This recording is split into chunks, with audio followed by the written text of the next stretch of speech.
magic. I was, had like little altars in this room, and then I applied to grad school with that work. And so when I got there, it was like all these critical theory people were like, who are you in this weird 70s, like, do you actually believe in this? Like, read Adorno, like, get out of here. I'm like, no, it's just a way of measuring time. Like, happy fucking birthday. Like, oh, the sun returned. Like, you don't believe in that? Like, we all believe in that. So I started to be like, oh, like, the way we tell time, like, actually a day is the unit of the sun, the earth rotating and the sun returning or whatever. And that actually corresponds to the masculine hormone cycle. So and then our months are more corresponding with like a female hormone cycle of this kind of moon time. What's the masculine hormone cycle? Welcome to What's My Thesis. I'm Javier Proenza, and today my guest is Alystair Rogers. Where are you from originally, Alystair? I am Southern California, born and raised, so San Diego. San Diego. Suburbs. Okay. Yeah. I mean, is there any part of it that's not a suburb? I mean, I feel like there's like cool beach parts, and then beach there's suburbs. Like, if that's true, they are beach suburbs. I'm from like the North County, white, yeah, pretty boring. So we'd escape to the canyons and do drugs in high school. That was the only thing to do. To the canyons? That sounds romantic. It was. We used to do it. We used to go to like the fields or like the Everglades or whatever. Everglades? You're from Florida? Yeah. So that's way more romantic to me than some dead ass canyon. I mean, the canyon's cool. It's like the thing is that Florida just gets so flat, so you start to feel that. Yeah, the canyon is cool. You get the little a space to hide away, Yeah, for sure. Well, cool. So, all right. So you're from San Diego. When did you art origins? What were you drawing when you were a kid, or what were you doing that led you to the here? That's I've always been drawing. I remember actually submitting a drawing for like a Starbucks mug contest when I was like 5. Like, I took my art so seriously so early. And I drew like an alligator, and I was like, this is gonna be it. They're gonna like, this is, it's 100%. They're choosing this image. It's gonna be on a mug. Like, yeah. And then, I didn't even read the rules of the contest. It had to be in color. I did not give them a color drawing. And I remember still being like, it was still good enough though. They should have chosen it. Like, So not a rule follower, but inspired by rules. Using rules as prompts early on. Yeah. Breaking the rules from the beginning. Aquarius rising. What are you going to do? And yeah, my parents were always like incredibly supportive. So I got a big head early, Yeah. As an only child, I couldn't help it. They couldn't help but make you believe in yourself like like a good American kid. Oh, literally. Yeah. They were like, pull yourself up by your bootstraps. Like, and we gave you your boots, so you're good. Now you can be an artist, Were they, are bootstraps makes me think conservative, are they? A little bit. So San they Diego? used to be, yeah. They used to be more traditionally conservative. I've been working on them, but I like to say we kind of like found our way towards each other on like the horseshoe, like, they're probably more libertarian leaning now. Like, they're like, well, that's your doing, because that's they're still conservative, but then they're not for war. They're like a little bit more like, we're cool with social issues, but we still want the part where we keep our money, Yeah. And then I'm a little bit more like, probably anarchist leaning somewhere in there. So we've kind of, we used to be somewhere like really staunchly on the red-blue divide, and now we're both kind of like, it's kind of fucked, like, we don't know what to do about it. But. Well, I think that it's just kind of like both sides just get what they vote for, but not what they want, Sure. Never. Nobody ever gets what they want. Nobody ever. So there's like, I feel like there should be more solidarity between both sides because of that. Like, but there's just so much schadenfreude, and I'm guilty of it. I like, especially with the last election, I was definitely like, yeah, fuck you guys. Cause it's hard not to. Yeah. I mean, especially when they're like, attacking your identity relentlessly. Yeah, and it was like, it's like there's just there's a group of people in this community, in the art community, that are very much not interested in listening to anybody that's not already in their ecosystem of thought, and that gets a little what's it called? Like during that time period, there were people that were just like, fuck anybody who's not voting. I'm like, you guys, you guys don't understand how the voting system works. Like, you need complete submission, despite the fact that my vote is not gonna. You still want to be angry at me, totally. That is a crazy thing. But yeah, no, I'm still kind of exhausted from it, especially because we've done 100 days and they've gone as well as anybody could have anticipated. But it's like, I don't know. It's hard not to say it's not worse than some of the stuff that was happening in the previous administration. It's like you pick what to highlight. Whereas it's like if you are not if you're not in the duopoly, you're just kind of like like I'm gonna be careful when I say this, but I went to a birthday party of my friends. I love them, and they have a group of friends that I'm friendly with, but I don't necessarily hang out with. And like when I got to the birthday party, it was like a fucking funeral. Because all people wanted to do was talk about Trump. No. And I was like, oh, God. So I ended up having to find my little refuges. And then eventually, like, some Arabs showed up, and it was like, all good.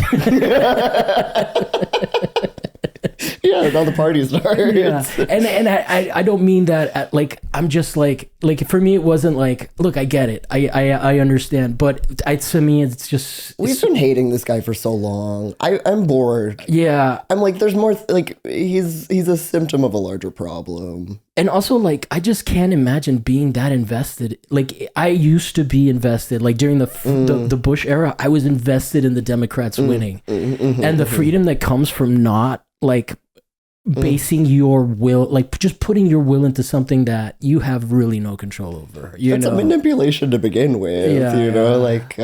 so it just made me sad for them, And, like, I have empathy, and I was like... I wanted to see you guys, and this is a bummer. Yeah, I mean, it is a bummer. It's like, well, might as well just party and dance about it, And then, like, or as long as, like, I mean, that's something I try to think about, like, in terms of, like, online engagement with these, like, dark ass things that are happening in the world. Like, how much is this making me feel a sense of superiority because I know this? How much is this actually driving action? How much is this just ruining my day and making me feel hopeless? Like, because ignoring it, I don't think is the right answer, but also, like, mindlessly, like, zoning in to the point where, like, you're burnt out before you've even started to think about what an effective counteraction might be is just so crazy too. Yeah. So I don't know. Yeah, it's something I'm constantly trying to, like, yeah, I mean, I've been watch myself.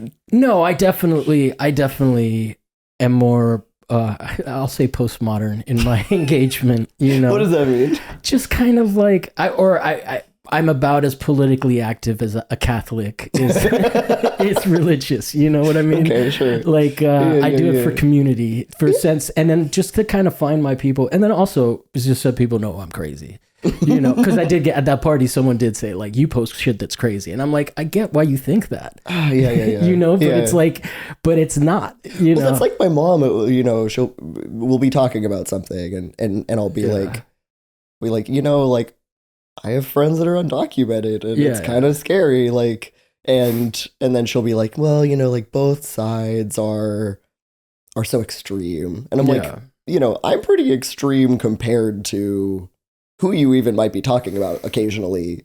And like, what of my beliefs do you feel like is extreme? And she'll be like, I don't know. Yeah. Like, just, like people should maybe not pay taxes to blow people up. Like, I don't know. Like, is that extreme to you? Like, no, I'm like, well, I mean, it is extreme. Though. It is very extreme. It's like it's akin to Nazism. No, literally. I mean, that's how they frame it, right? Yeah. You're like, yeah. No, it's wild. But anyway, we we'll get back into this. We'll get back into this. We'll slip back into the hole.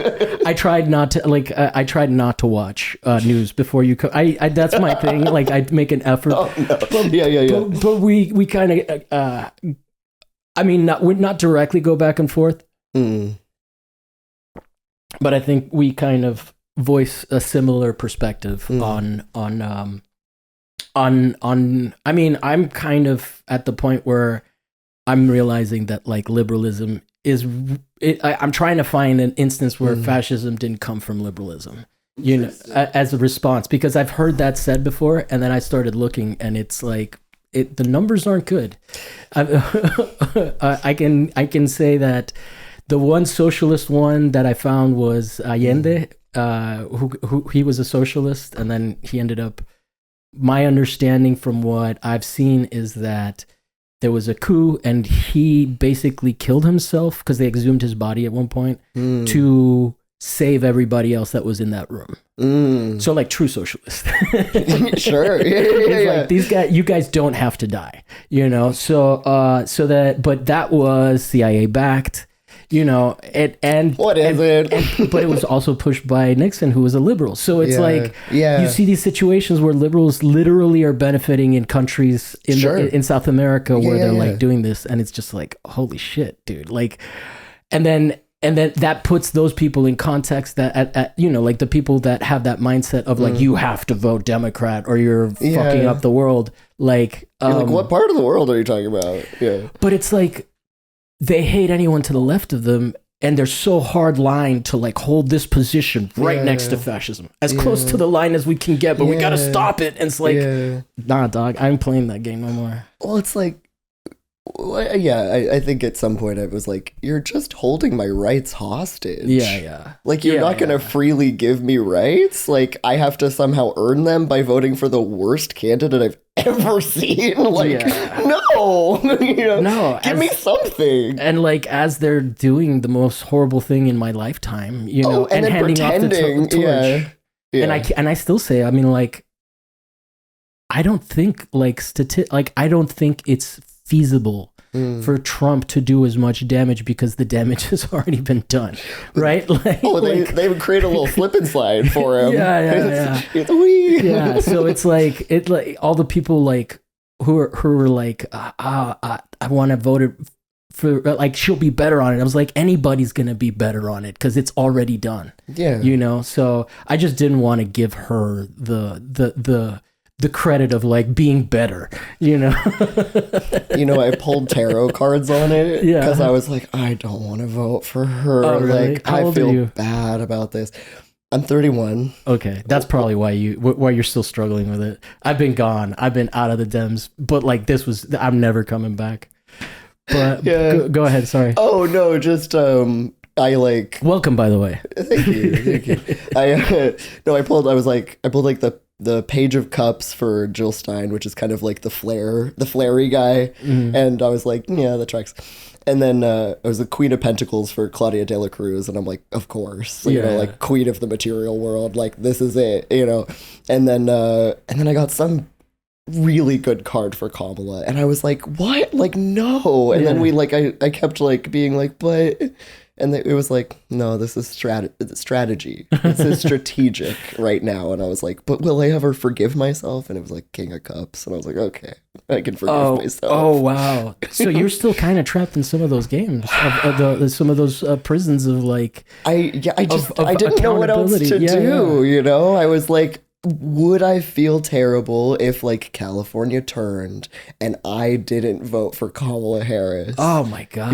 Like I was trapped in a little mind prison. Yeah. That's amazing. I mean, California, if you look at how red it got fucking red. That's what scared me. I was like, like I'm feeling the moment, and I don't know, guys.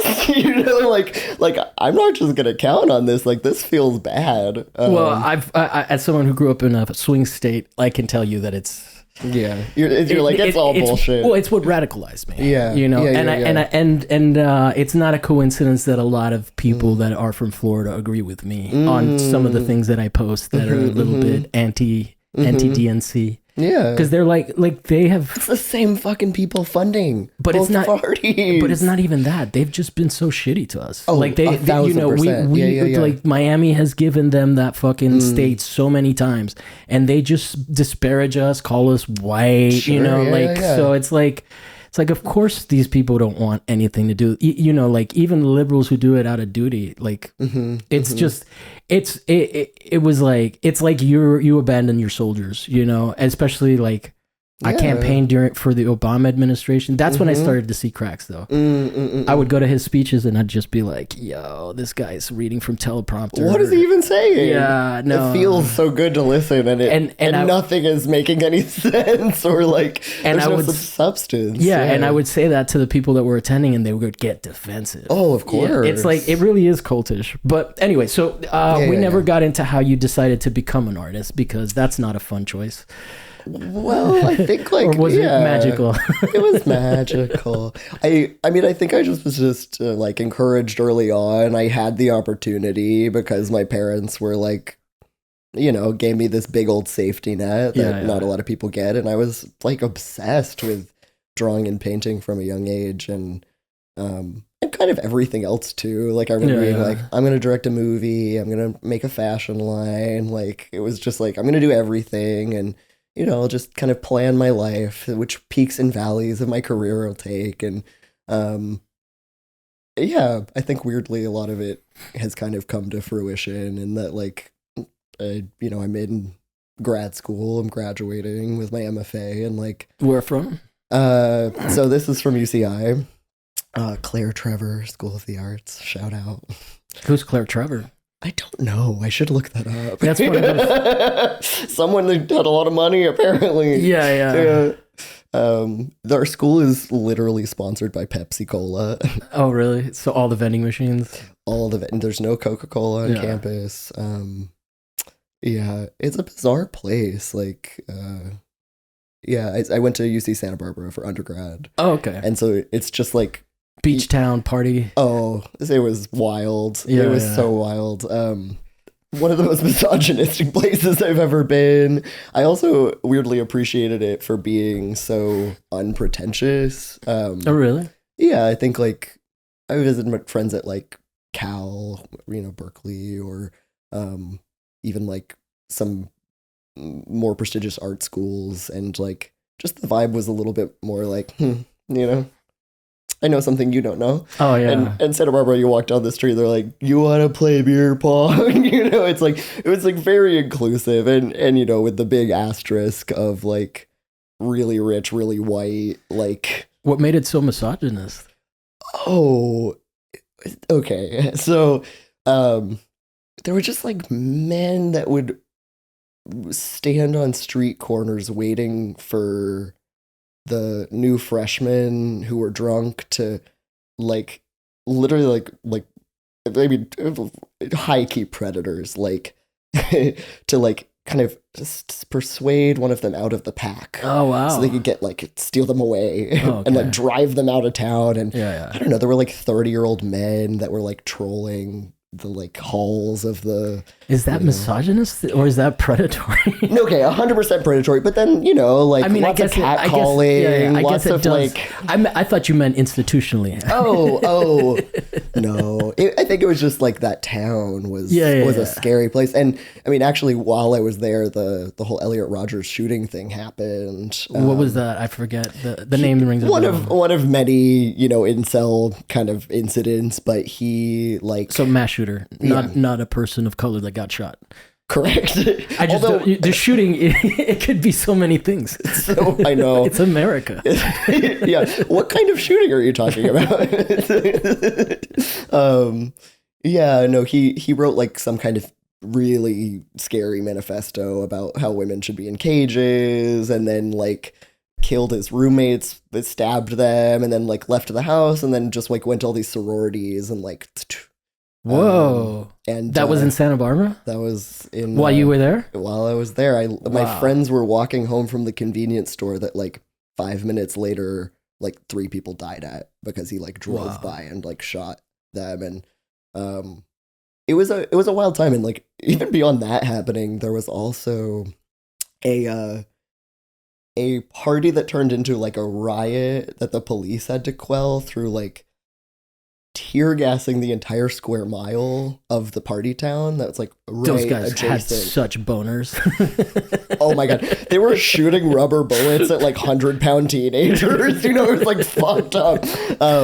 But no, literally, like there was like a couple people got stabbed at a party, and then they tried to break it up, and all of these like 20-year-olds fought back. Like they were like, I am fighting for my right to party, unironically, like loading up backpacks full of bricks, throwing them at police officers, using like, you know, dumpsters as barricades, and they like started bringing the fucking like, you know, helicopters in, and I remember just like closing the window and being like, okay. Oh, so you weren't at the party? I think I knew. I think I knew it was gonna be debaucherous. I was like, I don't need to day drink today. Like, I think there was a whole year I was sober at that point, and yeah, it was just kind of a scary place to be, you know, especially as like someone who was like a young woman at the time, like just kind of constantly like evading these like, you know, predators.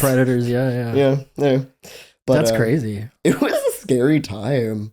I feel what year was this? This was I graduated in 2016, so you know, the 4 years leading up to that were filled with, you know. That was Obama. Yeah, exactly. Thanks. The malcontent that set in. Exactly. Yeah. Yep. That's crazy. No, I mean, Florida definitely has a reputation, but I didn't know that Santa Barbara got down like that. Like, oh, they got down hard. It was fun, you know. I don't even know. I mean, what I know about is like the Hurricanes were like a huge football team, and then there was some like weird rapey shit going on, and then they got kicked out. Like, so the program has never recovered from that. Oh, yeah, wow. So that's kind of what I think of. Yeah, I don't know if like. I mean, it's sleazy, but I don't know how much of a reputation for like creepy predatory behavior, you know, like, I mean, there's probably creeps at clubs, but like what you're describing sounds like not something I saw much in Florida. Well, I think it's hard. Like, I mean, I remember it's more like college town vibes. Maybe that happens in Tallahassee or in, than Miami, the city itself. Sure. Exactly. I think cities kind of have their own ecosystem that, you know, is larger than the kind of weird, you know, and there's probably different people to prey on that are much less, you know, that are much more vulnerable, you know, in a city that's bigger, as opposed to. I remember the first time I went to Gainesville, kind of like being like, oh, there's gonna be girls, and then just being like, oh shit, I'm old as fuck. Yeah, I went back to Santa Barbara recently, and I was like, oh my god, like, I am floored by how anybody thought it might be appropriate to try to date these people. Like, they look like children. Like, they are babies. Yeah. Like, when you're in your 20s, it's a little bit different. But yeah, like I went to Dee Dee Reese with my friend, and we were out there, and I was just looking around, and I was like, at what point do they start looking like adults? Like, because they were all like college girls. Yeah, no, seriously, you're like, are these people in high school? Like, I started thinking about how dirty their rooms are, and I got grossed out. I think that's the appropriate response. I was like, ugh, they don't know how to, you know. Not that I'm like the most hygienic person in the universe, sure. But someone 18, like that hygiene, I don't know if I could tolerate that shit. Yeah. I remember like looking for an apartment in Isla Vista, this like fucked up college town, and you would, for some reason, like the way it would work is you'd just walk around and knock on people's doors and be like, hey, can I see your apartment? Like, are you guys leaving next year? And maybe there was like a list of apartments that you knew were maybe going to be available, and they just like open the door and let you in. You just like walk in, like ask about the landlord, and then leave. 99% of all of these places had like a coffee table with a giant bong. Yeah. Like that was just the way it was. Like the stove is like caked, you know, It was really the slummiest place I've ever been. Like it's all these people that have never had parents before. They've never dealt with roaches and shit like that. That's how you learn. You come across that. Don't even compare to like, okay, the skunks, the rats, and what do you call them? The guys with the little striped tails, the cuter ones. The chipmunks? No.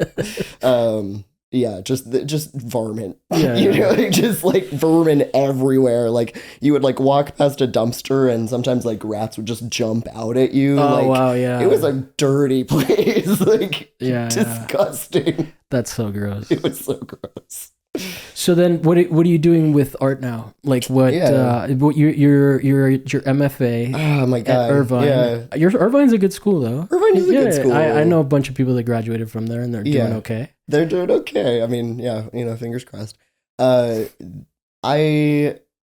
wanted to go to a school that was funded. I originally like was a little hesitant about getting an MFA, partially because I didn't know why. I wanted it to matter and mean something, or at least to take advantage of the time I had there.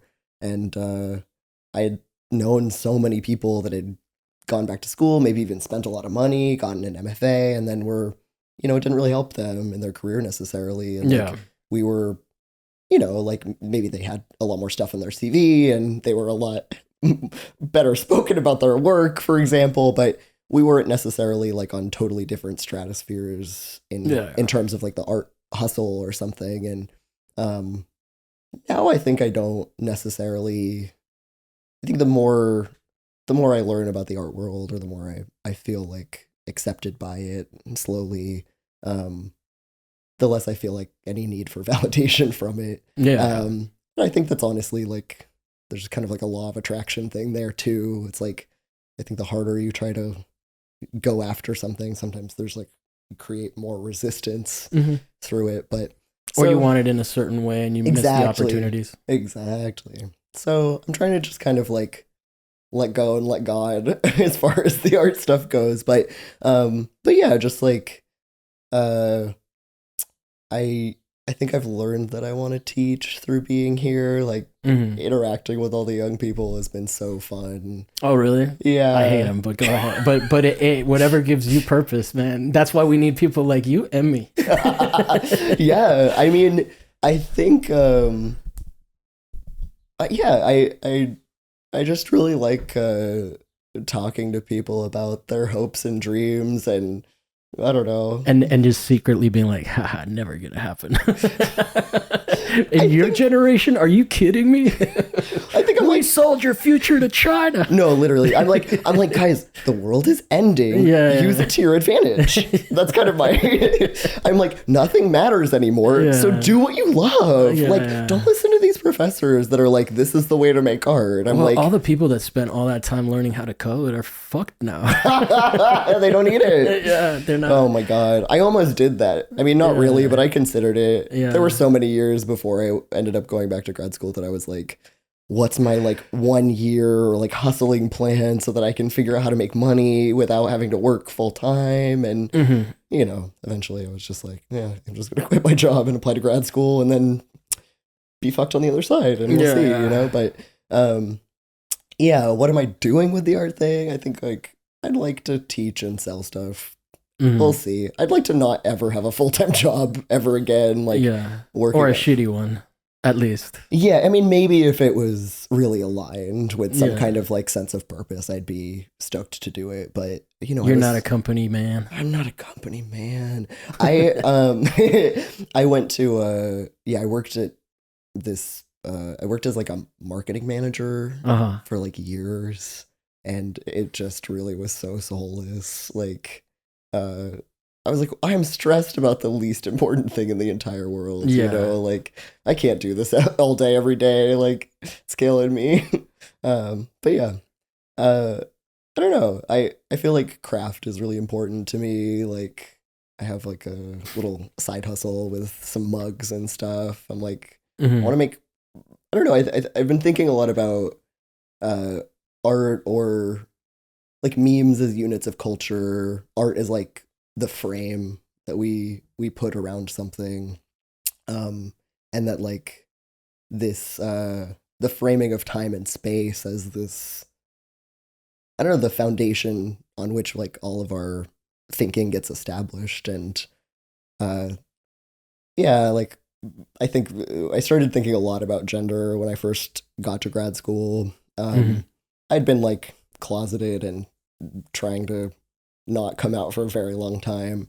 And my first year there, we were reading a lot of theory, and I was like, oh, like this amount of critical thinking and introspection is not super compatible with the amount of repression I've been doing. Like we're kind of at a moment, and yeah, there was something about like the sun and the moon and these kind of like, I'd been into all this witchy stuff for a while. I think especially when the pandemic hit, having all this time and space to like, I don't Like know. hermetic practices and shit like that. Yeah, just kind of like, I mean, I remember I read like Sigils and Wicca stuff. for the Solitary Practitioner by Scott Cunningham. And it was just like, oh, like a reframing of spirituality around like the earth as a beautiful sacred space that we should take seriously, and past lives as maybe something that's important and, you know, to consider, that the elements have, you know, some kind of magical correspondence. My God, school just fucking indoctrinated you. It turned you into a hippie from a conservative family. Yeah, I mean, I mean that was preschool, so, or you know, Like when you pre kindergarten. Exactly. Yeah. I was a Wiccan early.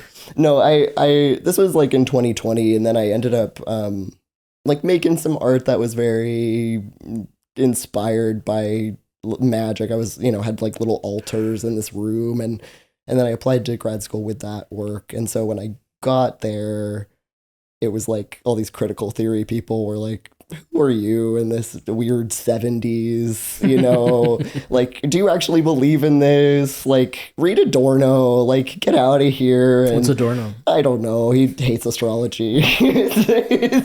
My man.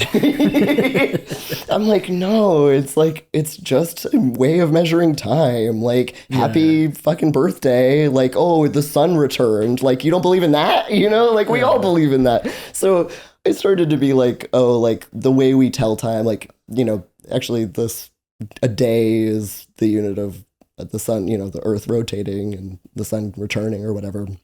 And that actually corresponds to the masculine hormone cycle.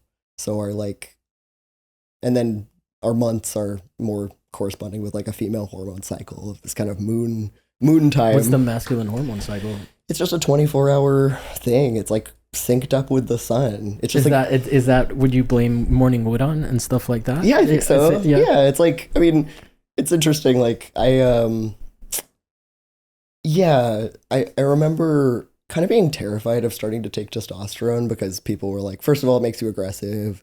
Second of all, like it's gonna make you horny as hell. And I started and I was like, oh, if anything, I'm just way less enraged all the time because I feel like embodied in this like more grounded way. I like used to have like very violent fantasies of like punching people's faces in, and then I started taking testosterone and I was like, oh, I feel good. You know, like we're chill actually.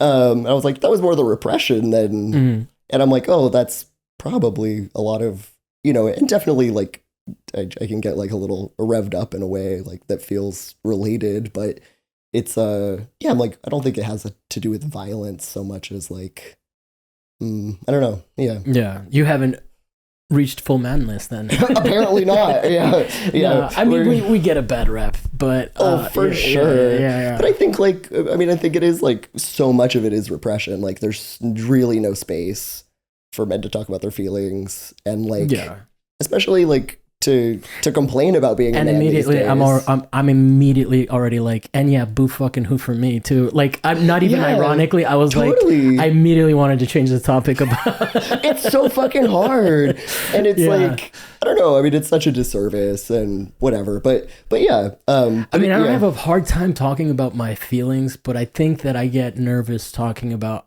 the struggles of masculinity, literally, because I feel like that's a cancelable offense, or precisely, or it'll get a reaction that doesn't serve me or the person that I'm trying to communicate with. Oh, it's so fair, and you're probably right in so many cases. But I mean, I'm like, I just so annoying. It is annoying to have to be careful not to be called a men's rights or something like that, you know. But I've dated people that thought all guys were predators, and I was like, well, what the fuck is this? Like, I'm a predator too? Yeah. Like, I don't want to... I mean, it's hard, right? Because I'm like, I don't know. I feel like a little bit more licensed to talk about it because I've like had this other experience of, you know, being treated like a woman, appearing like a woman. And like, I just feel like it's really important to connect the dots with the, like, the things that women are complaining about are very real, and not disconnected to the things that are shitty about masculinity. It's the same fucking coin. It's just the other side. Like, the patriarchy is bad for everybody. Well, the patriarchy holds back men too, of specific minorities and stuff like that. And that, you know, when you get to the intersections of all these things, it gets... One of the things that I get very annoyed with, like, is that whole... The Latinx thing was, like, kind of an erasure to, like, the struggles of my family, because Latino comes from a time where they weren't just handing out jobs to women of color. Yeah. You know? So it's like, you just kind of want to forget that, like, these people came into the patriarchy and that identity comes from that, you know? And by the way... They probably came here because of some fuck shit that that was being done to them. You know, as a Cuban, I'm sure that they tried to kill our leader. So many times. I'm sure there's fucked up shit, like, you know. But yeah, no, I mean, I think that's an interesting thing. There was a video that came out a while back of somebody who transitioned from woman to man and was talking about how lonely it was, the experience, you know. And to some degree, I've just like, loneliness is part of my existence, you know. Totally. Like I. What are you gonna do about it? Yeah, I do my best to, like, socialize. Sound like a men's rights activist when you complain about it.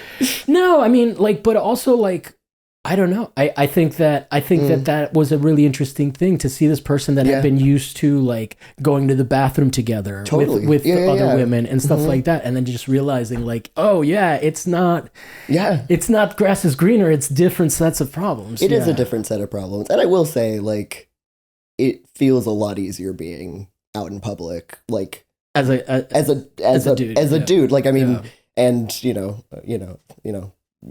Transitioning still every day, but like it was this kind of slow process where I was like, oh, when am I going to get that privilege everybody's talking about, you know, like, or what is that going to feel like? And then at some point I talk to an incel. Literally, I was like, oh, nothing just happened, you know, and, you know, transitioning is painfully slow, like, and that's a part of what, you know, was sucked about having to start, is like, oh god, this is going to take like 5 years to go through fucking like puberty. Weight. You don't want to like, do I really want to go through that publicly? Like, fine, I guess it's better than the alternative. So you go through puberty as you transition? Yeah, I mean, like, basically you're going through the stuff that boys go through, you know, like, changes down there, you know, growing facial hair, pimples are popping up, you know, really? Like, you get acne. Your skin changes, your hair changes, your body weight distribution changes, my hairline changed, like, literally, like, my whole body was like... Did you lose a lot of hair? I lost some hair. I used to have, it's funny, like, I had such a round hairline. I remember at the beginning of, like, okay, I just started hormones, you know, I'm looking into top surgery. It's so uncomfortable, like, acknowledging how uncomfortable I am, and then not really being able to immediately do anything about it, and just sitting in this, like, cognitive dissonance of like, this is how I've always felt, but I've been just kind of hovering around my body dissociated in order to kind of cope. And now I'm like, okay, no, I am this. I am in my body. And it sucks so bad. I remember I was so uncomfortable and I wanted to like see myself in the mirror so bad. I started like carving in like male pattern baldness as a way to feel better, and it helped. But it was like, that's insanity, you know? Like, I mean, it doesn't usually make guys feel better. I'm watching all of my friends go thin now, and they're like having all the problems I did in my 20s. Yeah. I'm like over it, but it's just so funny to see guys like do it, and then seeing myself in that, you know, I'm like that used to be me. Yeah, and also just kind of like being over it, you know, like it's done. It's gone. It's done. You know, but that like while you still have something to hold on to, it's really hard, you know. It's really, really hard. And I have sympathy for my friends, but I see it and I'm like, you know, my friend was saying that he was getting a Krusty the Clown bald. That's so and it's funny. just fun. It's just funny because the shape of your head just changes, you know, because you're thin here, so you're flat here. Is all like, you know, yeah. And have you seen those videos of like the people getting like the little wigs put on? No. You know, basically they like shave it and then they kind of like blend it into your hair, and it's like, you know, whatever, like little gender affirmation. And but the one thing that I've heard these, you know, I love watching these like endless reels of hairdresser consultations. I don't know. Wow. That's like my jam right now. Wow. But they'll always, for these particular clients, they're always like, the shape of your head is going to be different. Yeah. It might be a little bit of an adjustment. It's going to be taller. Your head's going to be taller. And they're always like, okay. And then they're like, wow, it's taller. You know? But it's funny. The shape of your head does change.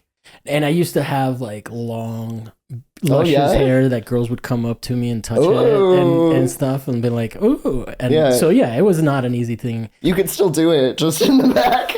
No. The Hulk Hogan. No. But then I always say this, the way women lusted after Jean-Luc Picard made me feel okay. Like made me, and I never wore hats. I just let it happen. Yeah. You know, I tried to shave my head a little too early one time, and like it was just an uneven loss of hair, so it looked kind of funky. And then I waited a couple years, and then eventually it was all gone. I've been Rogaining just preemptively, partially because... Are you seriously? Literally. Wow. But like, partially because like, I wouldn't have bought it otherwise, but like, I'm like, I just need a mustache. Like, we're growing it all right here right now, and it's like, it's kind of creeping up, which is, you know... Careful what you wish for, man. I know. Careful. It is a fucking nightmare. I mean, you're hairy. So from when I was a young kid, like I remember I was at a soccer practice and some or soccer tryouts, and this guy points me out and he goes, "Yo, look at this guy. He's 18," and they couldn't believe it because I was so hairy.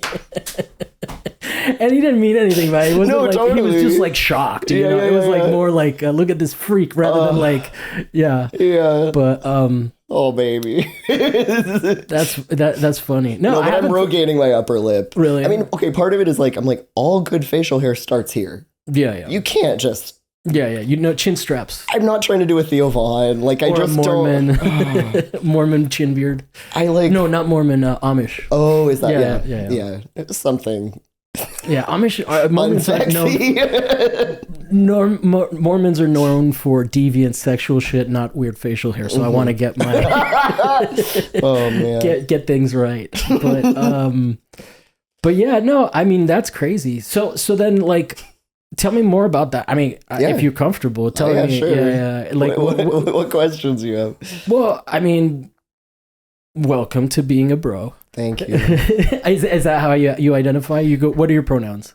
Dude, bro. Dude, bro. Okay, cool. No, I prefer him, but like they works too. They works too. I mean, people like. I think the annoying thing about pronouns is like people are so careful these days that like a lot of the time meaning, you know, the normal way we use it, they'll just assume that anybody that's androgynous is they. Yeah. You know, and it's like, well, it's just whatever that person prefers, you know? Yeah. And you kind of have to ask, like, it's annoying, but like, and you don't have to. And like, you know, I think most people are pretty gracious about being, you know, when someone's trying, you know, not getting too reactive about it as far as like the trans people I know. But like, but yeah, it's like, no, that's not the, you know, and I've even known cis people who are like, I'm not a they. And I'm like, fair enough, you know, like you deserve to choose what fucking pronouns you have too, you know, like just because you don't have to struggle around it, you know, it's like, that's the whole thing about respect, you know. To me, the thing that was hard for me with the theys and the thems is that it feels like it's depersonalizing. Yeah. You know, like it feels like, and so that's how it's counterintuitive. Not that I have a problem with saying it or anything like that, but because they is such a, like, the term is so broad, I feel like I'm talking about you like you're not here. You know? I personally never liked they, them, and I think part of it was like... I don't have a problem with either one. No. Like, just personally, in terms of like, is this something that makes me feel more like myself? It just never 100% did, and I think a part of that was like, oh, I don't want to negate these things about gender. Like, I'm actually deeply invested in gender. Yeah. I've heard that as well. But like, you know, I mean, and I've had like non-binary friends who, I don't know, describe something so different in terms of their relationship to their own like body and identity.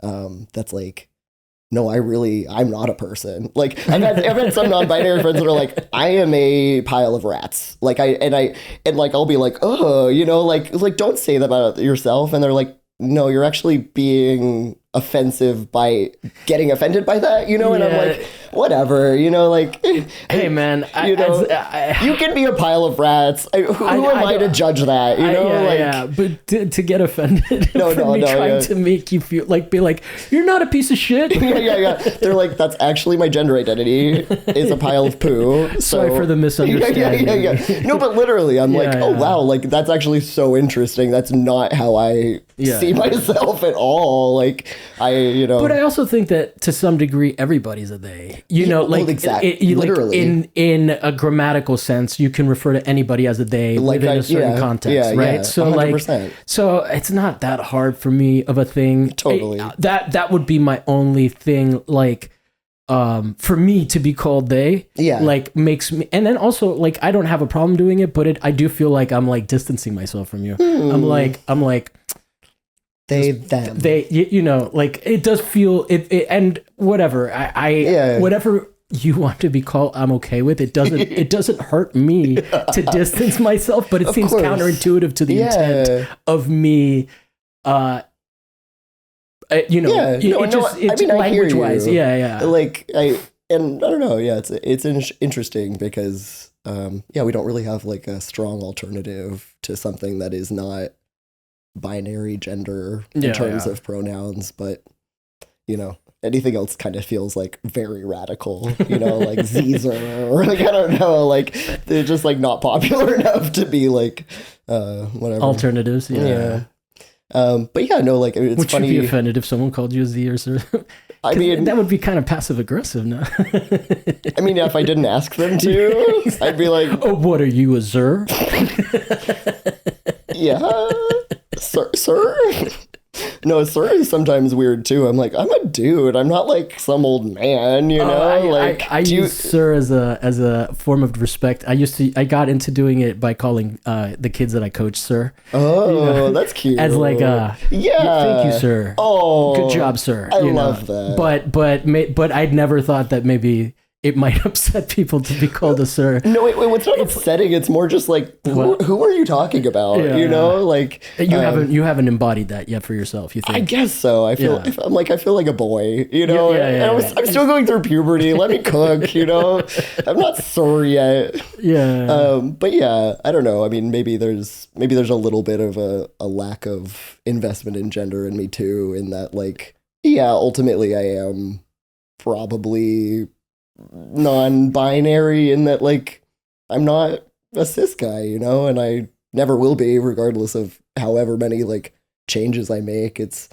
been this kind of weird fight with my body where I'm like, you know, I can't like help how I feel about it. Like, I'm angry at it. It sucks, but like, it's also what I got to work with, and like, there's a little bit of like a what does it mean to like self-love while having this like internal contradiction, and how much of that can be like alchemized into like a new third thing, or how much of it can just be rejected. And, you know, I get to make my life easier by just aligning whatever the fuck is going on up here with this thing. So it's not so distressing to like be in the world. But I don't know.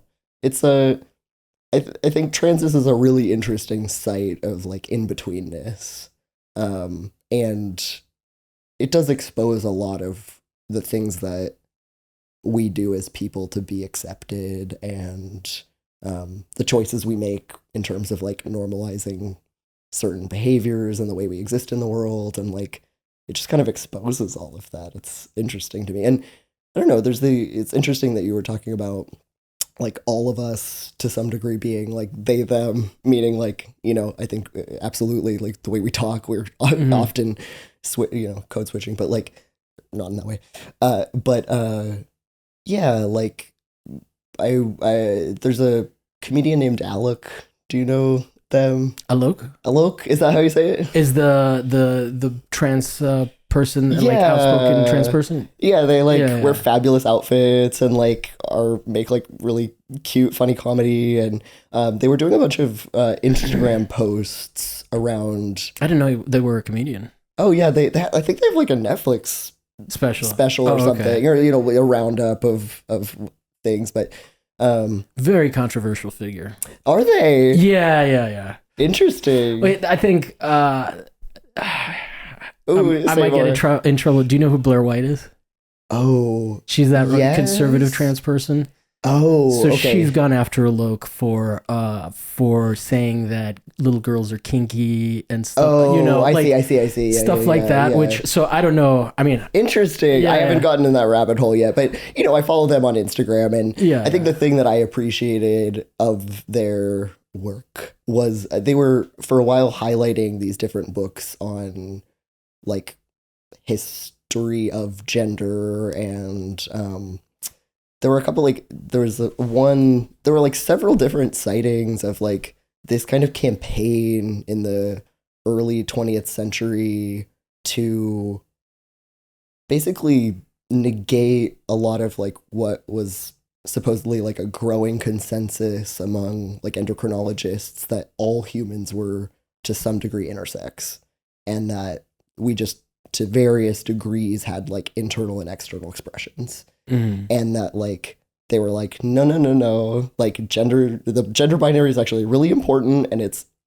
a really important part of how we're going to enforce racial hierarchy, and that like we're going to tie whiteness to these binaristic sex characteristics and say that white people are actually more evolved because they display more gender binary. They're actually, they're working towards this ideal of this, fucked up thing that didn't exist.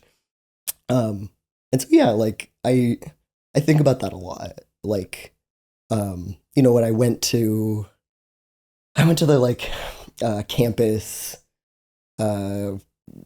student health center, and I was like, hey, ready to start hormones, like it's hard. I'm autistic and ADHD, and like, feel like I over explain in social situations. And I think to some degree I was maybe asking for permission a little bit, but she was very like skeptical of me. Like, I don't know if you really want this bad enough. And I was like, what do I need to say? Like, but I remember I followed up the next time. I'm like, hey, like you didn't send me that referral. Like you're kind of being cagey about this. Like, I do really want to transition. Like, I've waited 10 years. Like, I'm pretty fucking sure about it.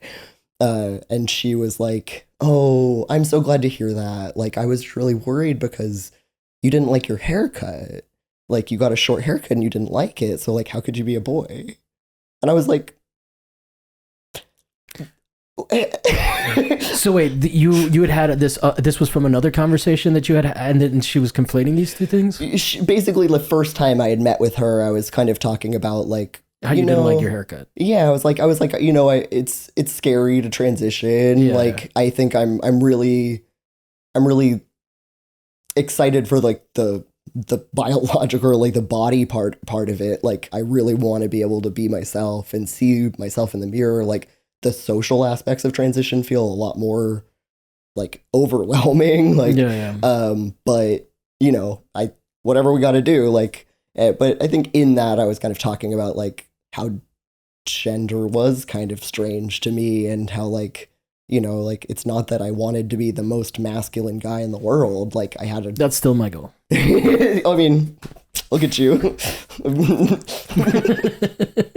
but yeah, like, you know, I'm like not trying to turn into some like, you know, Marine. Like, I don't want a short haircut. I think that's kind of what I was saying. I was like, I don't want a short haircut. I want long hair and a goddamn beard. Like, why can't I have that? You know? And she was like, well, if you don't have short hair, how could you be a boy? Oh, okay. You know? She was that basic. And I'm like, that's crazy. Like, me taking testosterone is not going to affect my hair length.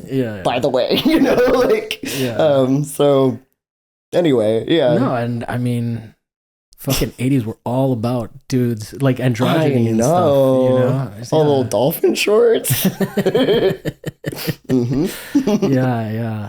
Playing guitars with barely nothing on your legs. This is the dream. What's a lion's love and... Well, there's like this movie. There's like these men like bathing in a pool. They're just like big manes. Like, oh no. Anyways, Well, that's all really interesting. I mean, I like honestly, for me, it's a very elusive experience because I don't know. Like, so I'll put it this way: in an early drawing class, they started to talk about somehow. Like we were doing figure drawing and they were talking about like different kinds of line and stuff and whose work is masculine and whose work is feminine. And I was so interesting. And they pointed at my work as like the most heavy line masculine stuff. Oh, okay. There you go. So from that standpoint, I have no idea what it's like to feel like a woman or anything that from within. So I think other types of queerness are a lot more readily accessible. They are maybe easier to relate to, you know, experience-wise.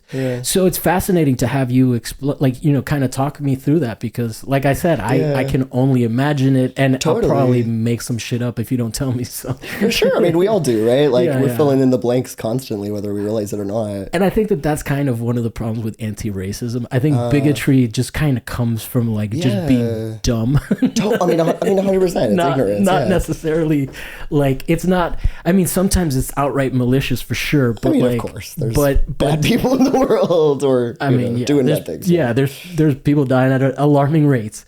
But bigotry is certain races. Bigotry is definitely a thing.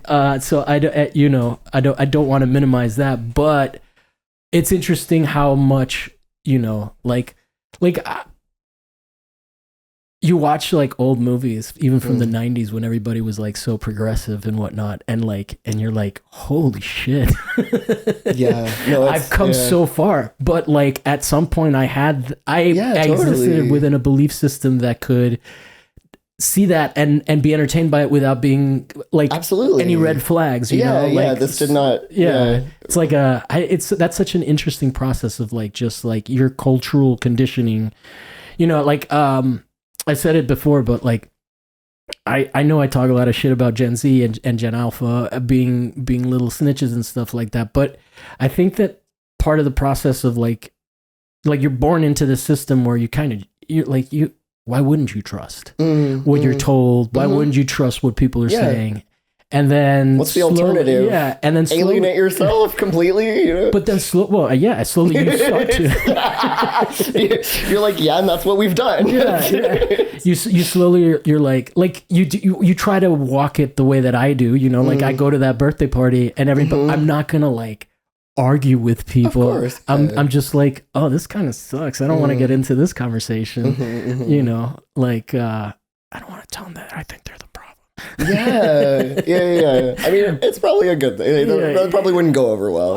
I'm the one complaining about wanting to be at a party. I can't poop the party, Yeah. But no, it's interesting stuff, and like it's a perspective that is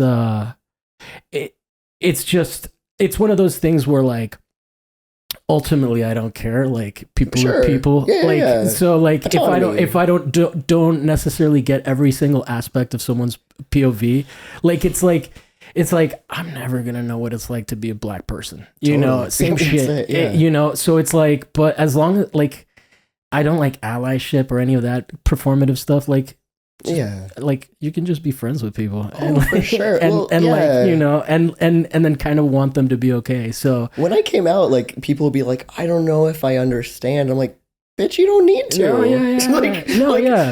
Like, do you respect me or not? Yeah, you know, just empathy. They did, you know, like ultimately, like I was really blessed that the people I had chosen to be in my life were all people that were like, hell yeah, we're down, you know. Yeah. But my parents, like, they didn't understand, and they still don't, and it's not a problem at this point. But like, I mean, I remember my dad saying, like, I just don't understand, you know, like I've never wanted to be a woman. Yeah. And I go, yeah, same. And he was like, oh, maybe I do understand. And I was like, exactly. Yeah. Exactly. Did you have any guys that were like chasing you that got mad that you transitioned? Oh, well, I mean, male attention is definitely something that women have an easy time. And that is a part of the reason I didn't transition for a long time. It was, I like men, and I mean, I'm bi and I always have been, but like, it was nice. It was nice to get attention. And it, you know, it came with a lot of predation. Like, it was mostly bad, but like it felt powerful to some degree, you know? But I was with someone for 3 years, and right when we moved in together at the beginning of the pandemic, lockdown happened like immediately. And there was something about just like staring at my face on like a, you know, Zoom meeting all day and then not going out in the world and like performing the gender that I had been comfortable with displaying to the world, that I was just like, something's off, you know, like, and it became really clear really quickly. And I told him, and he was like, oh, like, if you were a man, I'd leave you. Yeah. And I remember being like, just kidding. I'm still thinking about it, you know? And then it took like 3 years. And then I was like, well, maybe it's my job. That's the reason I'm so unhappy. And maybe it's this other thing. And, I'm going to go to grad school. And then I was like, no, it's the thing it was the whole time, you know? But yeah, so I came out and then he broke up with me. So yeah, I immediate drop in male attention. That is 100% true. Wow. But it actually, like, funny enough, I remember like, I don't know why I wasn't reading as a queer woman, because that's how I felt like I looked, you know? It was like all of a sudden, like, the hormones hadn't hit. I mean, I was like, I am actually very deeply surprised at how much male attention I'm getting still. And if maybe not, like, maybe even more than before. And really? maybe the more than before is that I felt so uncomfortable. I was kind of, you know, hiding a little bit. And then I was kind of like, oh, I'm like out in the world. But and like feeling myself. Are you getting more attention from straight identifying men? Oh, there's there's straight guys that are into you. Yeah. Yeah. No, I don't know. Straight, you know, like yeah. But I'm like, and that's a funny thing too. I'm like these binary, like, you know, sexuality labels don't always fit into certain things, and I don't know. I think it's interesting. I'm like people are allowed to have preferences, you know, and like they can be as nuanced as they need to be, but like. It is, you know, it's a fun little joke. It's like, oh yeah, you're straight. You know, it's totally. Well, I've heard about men that date trans women still identifying as even that women that have penises. Oh, so, yeah, totally. So I'm not, I get how you're doing a wink wink. Yeah. I don't think I could get away with doing the same wink wink, but I acknowledge what you just said. Sure. I mean, I'm like, that's for them to decide. And that's not really happening. I think there were a few hookups with people who were like, I'm straight. And I'm like, sure. Yeah. But yeah, no, I think that is a really interesting thing. Like, I think the thing that sucks about like coming out as trans later in life is it kind of feels like a public genitals announcement, you know, which is like, you know, just like, I'm like, the funniest part is I'm like, yeah, if you let people transition, like, just keep private things private. Like I'm like, isn't that their whole their whole deal? Like, they don't want to know. Yeah. I'm like, then don't ask. You know, like, let You me get do asked my a lot? thing. No, I mean, Okay. well, actually, a couple times. You know, I'm very like, it's hard to offend me, so I'm just kind of like gracious with people, and I'm like, you want to fucking know? Sure. But like, Yeah. sometimes it's like, I don't get asked I a like lot. a little mystery. But yeah, like, me too. Me too. There should be mystery. Well, It's I'm not sexy. going- It's fun, you know? But yeah. There's only a handful of people whose genitals I picture. Same. Yeah. No, but like, you know, I've gotten like, it would be like, question about genitals, and I'll be like, why are you interested? Like, what the fuck are you doing, bro? You know? But they might be. I think they are. But yeah, I don't know where yeah. No. We're good. I was just looking at the time. We're about at an hour, so we can start wrapping up. Okay, sure. My last question. Oh yeah. What anything I haven't asked you about that you maybe wanted to get out and in preparation of this you were thinking about, or I just don't have the resources to ask you.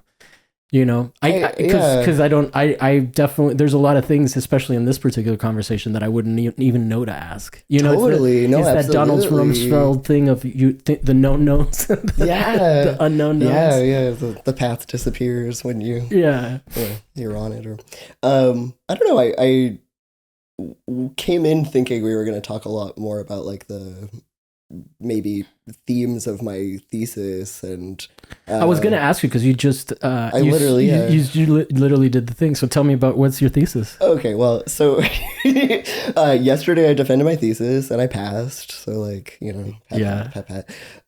But yeah, it was kind of about astrology. It was kind of about billionaires. It basically was this room. I think the astrology is the non-binary part of you. Thank you. I'm kidding. I actually think that like if you're born, I think that being born in the spring probably does make you stubborn like a Taurus. I mean, so here's my thing about astrology, and so basically like the installation was a little room with like chairs, and they're kind of shittily reconstructed. There was all stuff I found on the side of the road. There was kind of this ethos of like, I'm going to stop kind of trying to force anything, and I'm just going to kind of surrender to my conditions and be receptive and try to be like aware. So it was all stuff that I either made with like raw materials or found, and it's there's a monitor and then all these lamps that are kind of surrounding these pieces of furniture, and the lamps were all named after the different planets and kind of placed somewhat, you know, practically about. Was there a Pluto? So Pluto was the monitor. Okay. And I named it like Pluto in Aquarius, kind of to talk about this, you know, transitory moment into this kind of new epoch, you know, like, and Pluto because it has like a really highly irregular orbit, and it also has like a very long orbit. It's like 250 years to get back. Word. So a lot of astrologers have talked about this like coming of Pluto into Aquarius as this moment that's mirroring the moment it was at Aquarius before, which was the French Revolution, the Haitian Revolution, the American Revolution, as this, you know, like Pluto is the planet, dwarf, of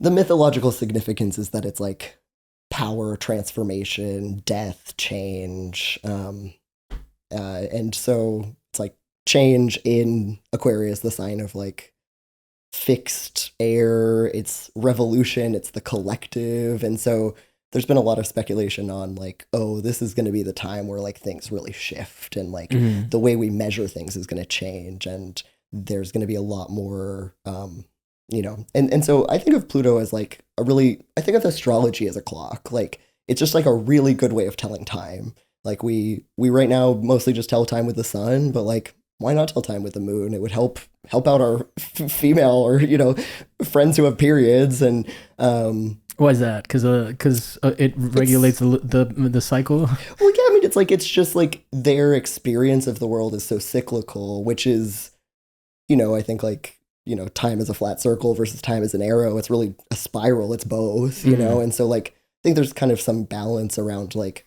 we need to think about cyclicality and starting over. And I was gonna say like about like male horniness. I'm like, I was so much hornier as a woman, but just for shorter periods of time. It was like these swings were crazy. I fucking hated it. Yeah. But like, it's like I'm like a little horny every day now. Before I would be like not horny at all, and then I'd be like so horny I could like burn a house down. Like, and I'm like, oh, that was kind of fun, but like I can't do that. Like it's too much work, I haven't been burn a house down horny since I was like a teenager. No, that's ovulation. That's crazy. Ooh. But yeah, so I was like, thinking about time. So Pluto as a generational planet, like millennials were born when Pluto was in Scorpio. And so they kind of talk about like all the things that surround you are going to influence what you become. So like the whole period of this kind of darkness of the 80s, early 90s with like AIDS and I don't know, Tim Burton movies. And like, there was just kind of like we were born into like a moment that was like a little bit darker and of the occult. And I also think of like it like as a clock or as seasons, like each sign is an overcorrection for the sign before in terms of like, it's kind of like the way large scale dynamics work or something. Like Scorpio is this kind of like dark, private intensity is like an overcorrection from like Libra, which is like bubbly and light and like far away and fair. And it's kind of like you're kind of constantly like weaving back and forth and making your way back to the center. And so I think I was trying to talk about like the conditions of right now, but then in Pluto in Aquarius, what's playing on the monitor is an infomercial that I shot that kind of mimics these like 1980s like airy breezy infomercials, and it's an infomercial for a place called SeaWorld where you spiral till you're free. And the whole premise is kind of that we're trying to trick billionaires into like self-incarcerating or something like like divest all your money, you'll come to this place, you'll redeem your soul, like so that was like a really fun project to do. And I got my friends to sing. They basically made this like beautiful infomercial song for me. It's honestly so catchy. It's been like stuck in my head for like months. Is it Cars for Kids? Yeah. SeaWorld, spiral till you're free. But yeah. So that was I remember being like, oh yeah, magic, billionaires, astrology.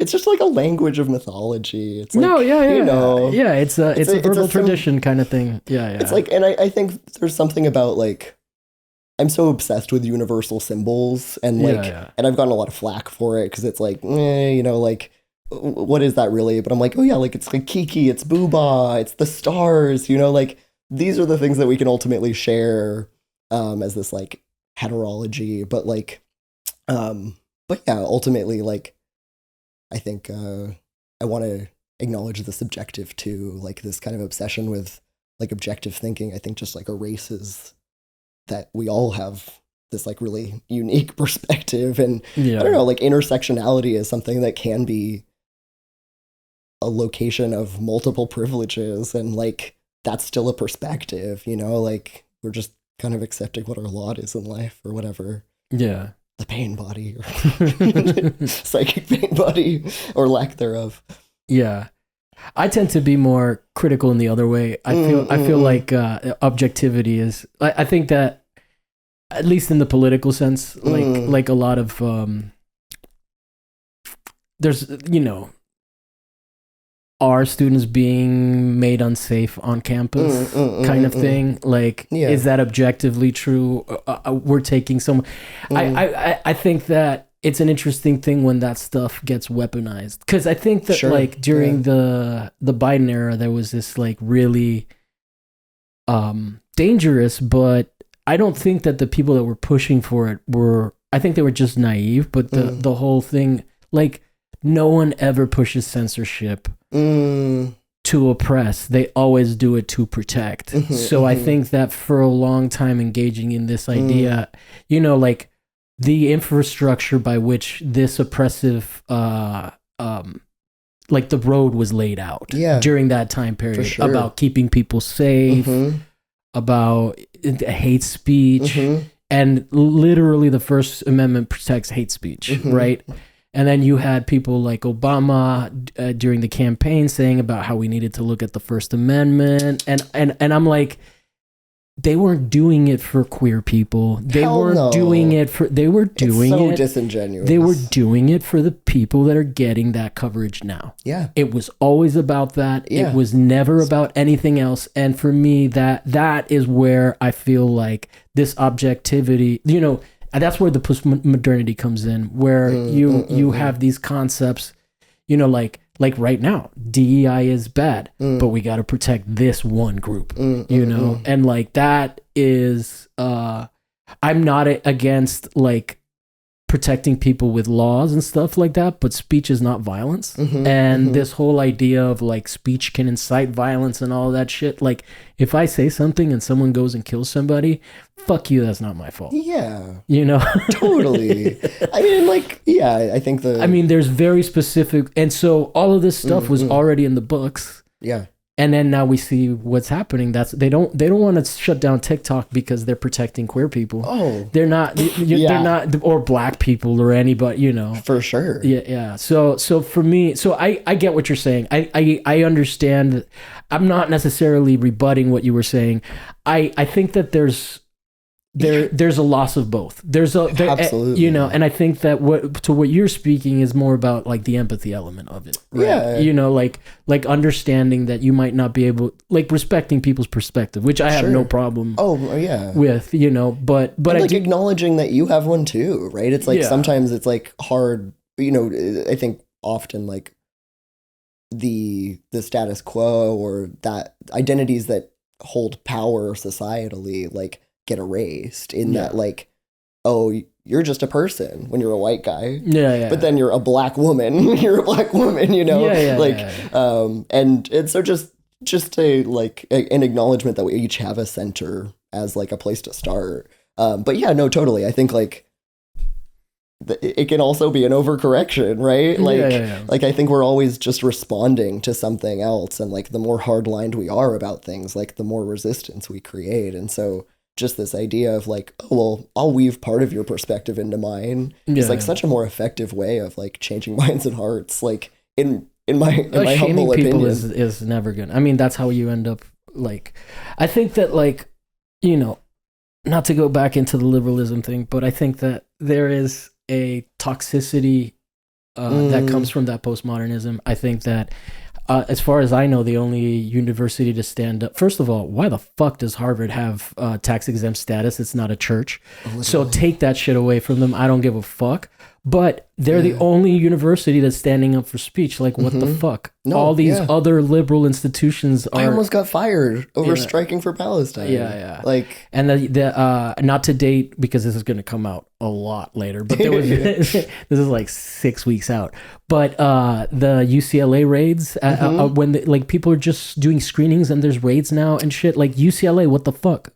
What the fuck? Oh, and they did not protect those kids. California university system can suck a dick. Oh, you know, for fucking real. And they preach all this bullshit about decolonization and all of this stuff, and it's happening right now. And they supported a lot of this stuff that's now coming to bite us in the ass. So fuck liberals. Honestly, you're not the saviors. You're not gonna save us. You are enabling this shit by shutting down actual consensus on the left, by shutting down anybody to the left of you, and then telling us that the party doesn't need us, but then when you lose elections, blaming us. Yeah, no, there's a lot of mind games. I mean, I think like, yeah, ultimately, like when I say a center, it's like not just like this kind of ideological center, but like there's something about transitioning that's like, oh no, it's a literal center. Yeah. Like, where can you be heart? Like, can you like literally think about your heart every day, and like, how does that feel? You know, like, and and I think we're so dysregulated by these like really traumatic conditions and conversations we're constantly having. Like, it's hard not to be reactive and to feel like you need to stand your ground and to like prove something.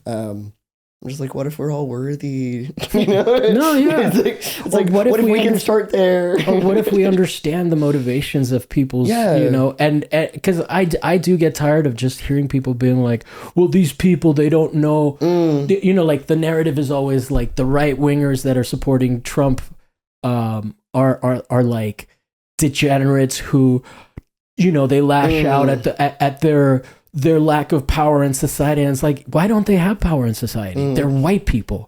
Like, how did we get to the point where, you know, like, it's almost like we're all excited about people losing power instead of getting freedoms for everybody. Right? So like, we're like, fuck white people. And then in the meantime, you're withering down your own rights by going after theirs, you know? And like, it's just, and all of that shit is coming from academia. Like a lot of that is sourced entirely from that. So I have a very hard time with that. But like, what I think what you're saying is like, yeah, these people also have their own center and they have their own humanity. And they're probably more like you than you are like the people that are stepping on you and want you to not talk about Palestine publicly. For sure. You know? So I don't know. But I'm like, I don't know. Just like, what if the billionaires didn't have to die violently? You know, like, what if we just sent them to an island and they got to drink juice? Thank you. You are going to keep this monetized.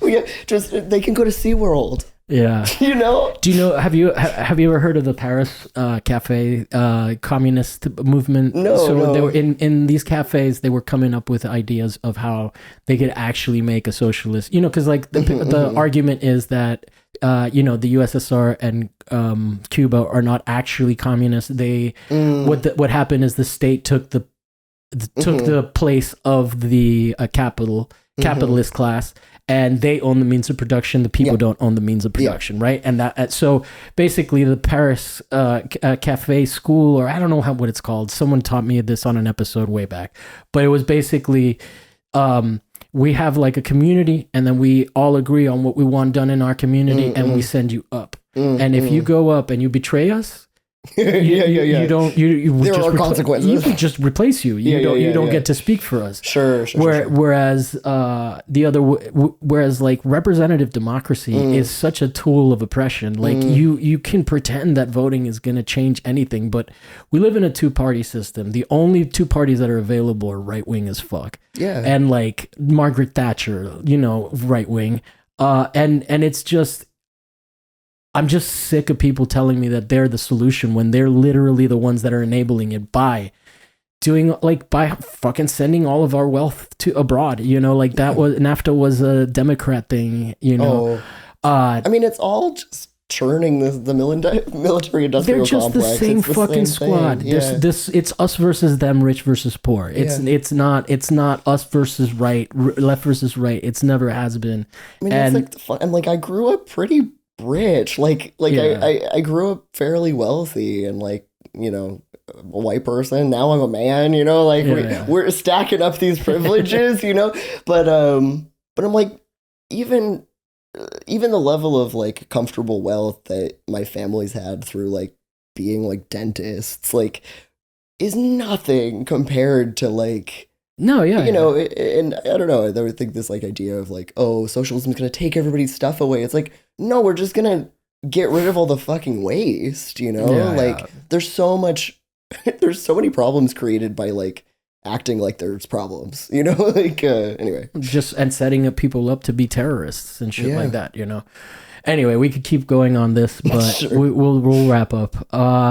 Thank you. Anything that we can promote for you? What's your Instagram? Alystair.Rogers, I think. How do you spell Alystair? Yeah, it's Alystair. And then Rogers has no D, so. Oh, okay. I didn't even, I forgot that word does sometimes carry a D. I'm not A-Rod, just, you know. And then, thank you guys for checking us out. If you enjoyed this conversation, like and subscribe. That pushes us out. Comment Engagement pushes us out, helps us be found by other people like you that like this kind of stuff. We got Patreon, $5 a month for early access episodes. We could really use it, so I'm going to be less shy about saying like, yeah, please subscribe to that. Do it. Yeah, and then we could use some reviews. That also helps us out. So if you guys want to give a review that on Apple Podcasts or Spotify, usually those two are the best ones to do that on. And yeah, we'll be back next week with another guest and another topic that may or may not be art related. And thank you so much. Yeah, thank you.